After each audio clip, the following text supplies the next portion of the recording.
Shalom saudara-saudara semuanya, saya Pendeta Reza Abraham. Saat ini saya akan menyampaikan pelajaran Sekolah Sabat, mungkin melengkapi ringkasan pelajaran Sekolah Sabat 5 menit yang saya sudah sampaikan di pelajaran yang kedua di triwulan ini dengan judul Isu Utama, Kasih atau Keegoisan. Sebelum saya menyampaikan pelajaran Sekolah Sabat ini, saya ingin menyapa semua viewers saya di channel YouTube saya yang sudah menyaksikan pelajaran-pelajaran yang saya sampaikan di channel YouTube saya. Yang pertama dari Indonesia, selamat Sabat untuk saudara-saudaraku yang ada di Indonesia, di mana saja berada. Tuhan memberkati. Kemudian untuk yang di Malaysia, baik yang di Sabah, Kuching, Sarawak, Semenanjung, semuanya selamat Sabat saudara-saudaraku yang ada di Malaysia. Tuhan memberkati. Kemudian untuk yang di Amerika Serikat, selamat Sabat semuanya, saudara-saudara yang ada di Amerika Serikat. Terima kasih, Tuhan memberkati semuanya. Kemudian selamat Sabat untuk yang di Timor Leste. Terima kasih sudah menyaksikan channel YouTube saya. Selamat Sabat, Tuhan memberkati. Kemudian yang di Australia, selamat Sabat untuk saudara-saudara yang ada di Australia. Terima kasih sudah menyaksikan channel YouTube saya. Tuhan memberkati. Kemudian selamat Sabat untuk yang di Korea Selatan. Wah, selamat Sabat untuk saudara-saudara yang ada di Korea Selatan. Terima kasih, Tuhan memberkati. Kemudian ada juga yang dari Belanda. Selamat Sabat untuk saudara-saudara yang ada di Belanda yang sudah menyaksikan channel YouTube saya. Tuhan memberkati. Kemudian yang ada di Singapura, selamat Sabat. Terima kasih. Dan juga ada di Jepang. Selamat Sabat untuk saudara-saudaraku juga yang ada di Jepang. Selamat Sabat. Terima kasih, Tuhan memberkati. Semoga channel YouTube yang saya sampaikan, pelajaran-pelajaran yang saya sampaikan ini menjadi berkat untuk kita semuanya. Baik, kita belajar di pelajaran Sekolah Sabat, pelajaran yang kedua. Temanya sebenarnya masih berhubungan dengan pertentangan besar. Tapi dalam hal ini, pertentangan besar ini ditinjau dari segi kejatuhan Yerusalem di masa yang lalu dan dihubungkan dengan kehidupan kita di zaman sekarang ini. Mari kita lihat pelajaran di belakang ini. Ya, saya membuat ringkasannya seperti ini. Jadi saya memulai dari Lukas 19 ayat 41 sampai 43. Nah, ini di awal kalau kita baca, kita melihat bagaimana Yesus menangisi kota Yerusalem. Kenapa begitu? Karena pada waktu itu Yesus melihat ke depan kota Yerusalem ini mempunyai masa depan yang tidak baik. Yesus melihat bahwa Yerusalem akan dihancurkan, dibinasakan, bahkan orang-orang yang ada di dalamnya, umat-umat Tuhan di sana akan dianiaya, bahkan dibunuh. Terjadi kekacauan di Yerusalem pada saat itu, dan Yesus melihat ke depan, hatinya sangat sakit, hatinya sangat sedih, karena biar bagaimanapun mereka ini adalah umat-umatnya, dan Yesus menangisi kota Yerusalem pada waktu itu. Kemudian dalam Matius 24 ayat 1 dan 2, ketika Yesus sedang berbincang-bincang dengan murid-muridnya, Yesus pada waktu itu menyatakan bahwa bait suci akan dihancurkan. Dengan pernyataan bahwa batu satu dengan batu lain tidak akan tersusun rapi. Dan itu melambangkan kehancuran untuk bait suci yang ada di Yerusalem. Jadi melalui dua ayat ini kita melihat bahwa memang kota Yerusalem akan dihancurkan. Baik itu juga bait suci yang ada di sana. Karena bait suci adalah simbol keindahan, kemegahan dari kota Yerusalem itu sendiri, dan akan dihancurkan. Pertanyaannya, kenapa sih kota Yerusalem dihancurkan? Kalau kita baca dalam Matius 23 ayat 37 sampai 38, kita mendapati karena orang-orang Yerusalem tidak mau mendengar kabar kebenaran. Nabi-nabi diutus di sana, mereka tidak mau dengar. Bahkan mereka mengusir nabi-nabi itu, tidak mau dengar, menolak nabi-nabi itu. Bahkan dalam Yohanes 1 ayat 11, Yesus sendiri mereka tolak. Padahal Yesus datang sebagai juru selamat. Jadi kita melihat di sini bahwa kehancuran kota Yerusalem di kemudian hari itu atas dasar penolakan mereka kepada kebenaran. Penolakan umat-umat Tuhan di Yerusalem atau orang-orang yang ada di dalamnya di sana kepada kebenaran. Mereka hidup tidak sesuai dengan Tuhan, mereka jahat. Artinya apa yang mereka terima nantinya itu karena ulah mereka sendiri. Bukan karena Tuhan, tapi karena pilihan mereka sendiri yang membuat akhirnya mereka dibinasakan di beberapa waktu kemudian. Nah, kemudian pertanyaannya, kapan waktunya Yerusalem dibinasakan? Kalau kita membaca Matius 24 ayat 15, maka kita dapati ketika Yesus katakan pada waktu pembinasa keji berdiri di tempat kudus. Siapa itu pembinasa keji? Ini adalah tentara Romawi berdiri di tempat kudus, maksudnya di kota Yerusalem. Jadi Yesus mau bilang kepada murid-muridnya pada waktu itu, kapan hal itu terjadi? Pada waktu tentara Romawi siap mengepung kota Yerusalem. Kapan itu terjadi? Di dalam sejarah nanti kegenapannya di tahun 70 Masehi. Pada waktu Jenderal Titus memimpin pasukan Romawi untuk mengepung dan menghancurkan kota Yerusalem pada waktu itu. Nah, Yesus memberikan solusi. Selain dia memberikan fakta dalam Matius 24 ayat 15, Yesus memberikan solusi dalam Matius 24 ayat 16. Jadi ada jalan keluar. Nah, apa yang Yesus sampaikan di Matius 24 ayat 16? Lari ke pegunungan, keluar dari kota Yerusalem dan lari ke pegunungan, maka akan selamat.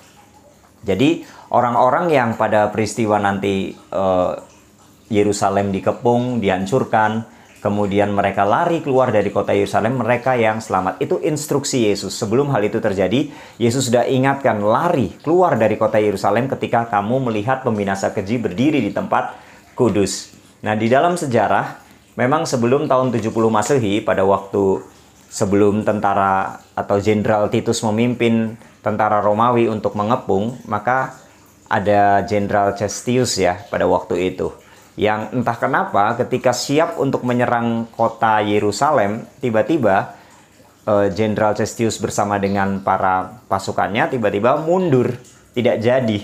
Jadi sesuatu hal yang tidak tahu ya, tidak jelas, tidak disebutkan. Kemudian itu dimanfaatkan oleh orang-orang Yahudi untuk menyerang balik tentara-tentara Romawi yang mundur pada waktu itu. Nah, dalam keadaan diserang pada waktu itu, maka orang-orang yang mengingat pernyataan Yesus lari ke pegunungan, mereka gunakan waktu itu untuk keluar dari kota Yerusalem. Mereka lari dari kota Yerusalem dan mereka pergi ke pegunungan, ke Yudea, ke pegunungan di sana. Jadi mereka selamat pada waktu itu. Nah, baru tahun 70 dikepung oleh tentara Romawi dan Yerusalem dihancurkan. Nah, kita bisa melihat di sana bagaimana pilihan dari bangsa Yahudi sendiri, bukan karena Tuhan. Di sana mereka jauh dari Tuhan, mereka berbuat jahat, mereka tidak mengandalkan Tuhan. Maka di sana setan gunakan cara untuk menghancurkan kota Yerusalem. Jadi setan yang bekerja di sana atas dasar pilihan dari umat-umat Tuhan sendiri yang mau jauh dari Tuhan. Itulah sebabnya di tahun 70 Masehi, Yerusalem dihancurkan. Nah, ketika kita melihat ini, maka peristiwa jatuhnya Yerusalem pada waktu itu yang disampaikan oleh Yesus memiliki dua makna atau dua penerapan. Penerapan yang pertama, ketika Yesus menyampaikan tahun 70 Yerusalem dihancurkan, kenyataannya benar. Di tahun 70 apa yang Yesus sampaikan, Yerusalem dihancurkan, Bait suci juga dihancurkan pada waktu itu. Banyak orang yang terbunuh, hampir jutaan, hampir 1 juta yang mati pada waktu itu. Itu adalah penerapan pertama yang terjadi. Nah, penerapan yang kedua berhubungan dengan akhir zaman. Penerapan yang kedua ini berhubungan dengan akhir zaman. Ya, jadi apa yang Yesus sampaikan saat itu memiliki dua penerapan, double istilahnya, menyampaikan kepada murid-murid Yesus berhubungan dengan tahun 70 dan berhubungan dengan kedatangan Yesus yang kedua kali. Kita akan melihat yang berhubungan dengan kita saat ini, yaitu 7 malapetaka. Saya tulis 7 malapetaka di sini. Ini adalah peristiwa yang mendahului sebelum kedatangan Yesus yang kedua kali. Akan ada malapetaka besar yang terjadi di dunia ini. Dan saya beri tanda tanya, ini dua peristiwa ini, 7 malapetaka, kemudian kedatangan Yesus yang kedua, karena waktunya tidak ditulis kapan. Alkitab tidak memberitahukan kapan hal ini terjadi.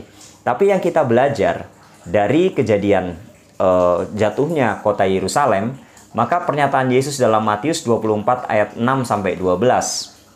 Yesus memberitahukan tanda-tandanya. Tanda-tanda apa yang akan mendahului di dalam Matius 24 ayat 6-12. Kita dapati di sana bahwa akan ada Mesias-Mesias palsu, guru-guru palsu yang menyampaikan pekabaran palsu, kemudian tentang peperangan, adanya kelaparan, bencana alam, gempa bumi, dan itu yang terjadi, tanda-tanda yang terjadi sebelum terjadi malapetaka yang besar.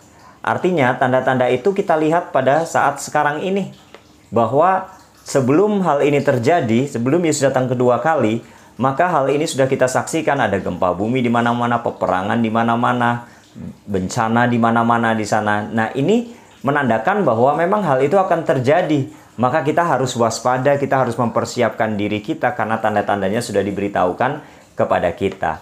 Dua hal penting yang kita dapatkan untuk menjalani sebelum masuk ke dalam malapetaka yang akan terjadi sebelum Yesus datang untuk yang kedua kali.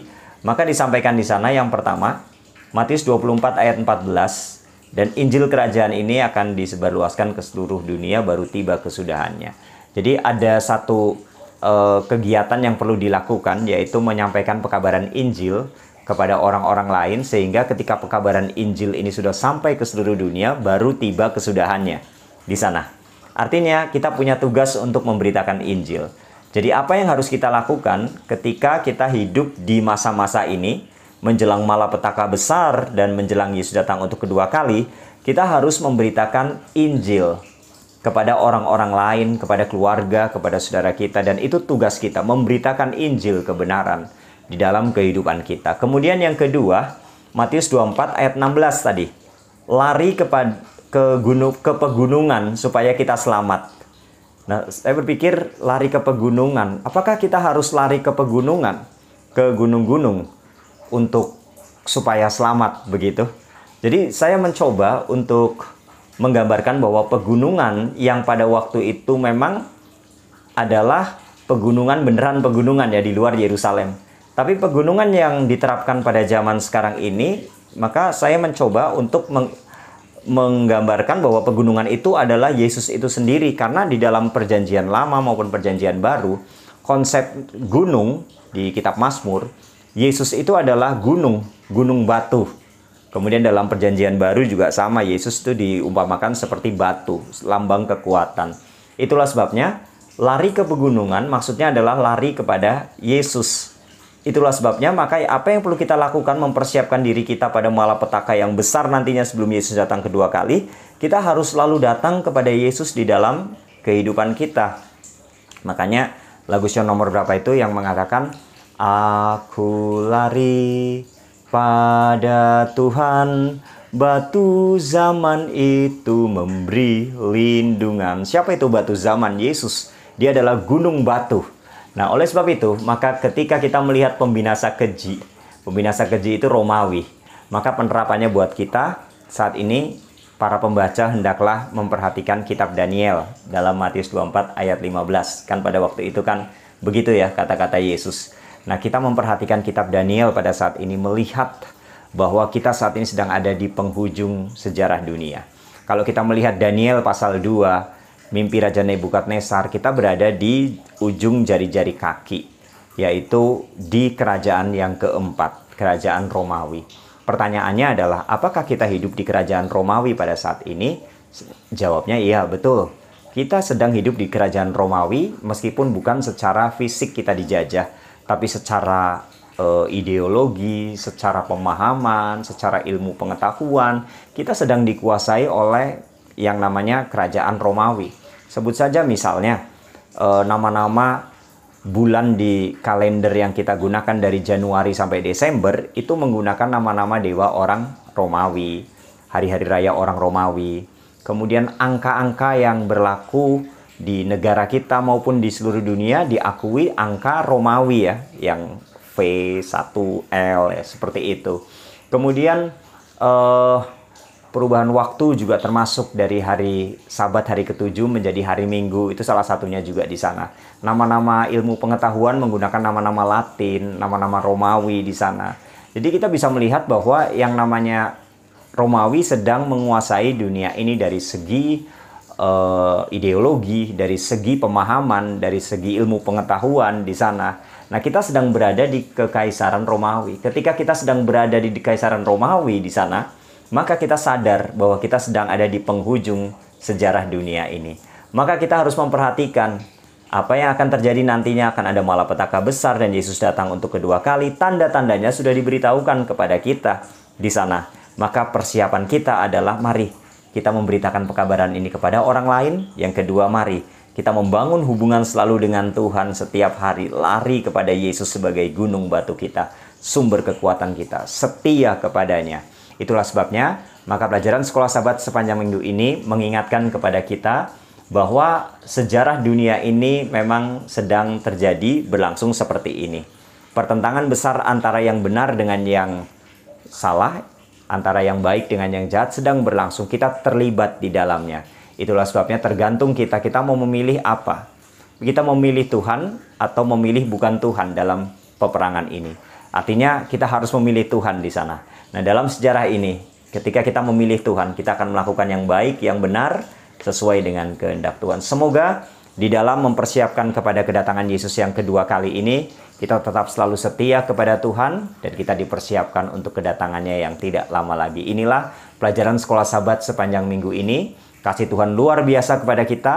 Dia selalu menyertai kita, memberkati kita, melindungi kita, meskipun kita sedang di dalam situasi krisis di dunia ini, tapi Tuhan tidak pernah tinggal diam untuk kita dan memberikan kekuatan kepada kita. Semoga Tuhan Yesus memberkati kita semuanya. Amin.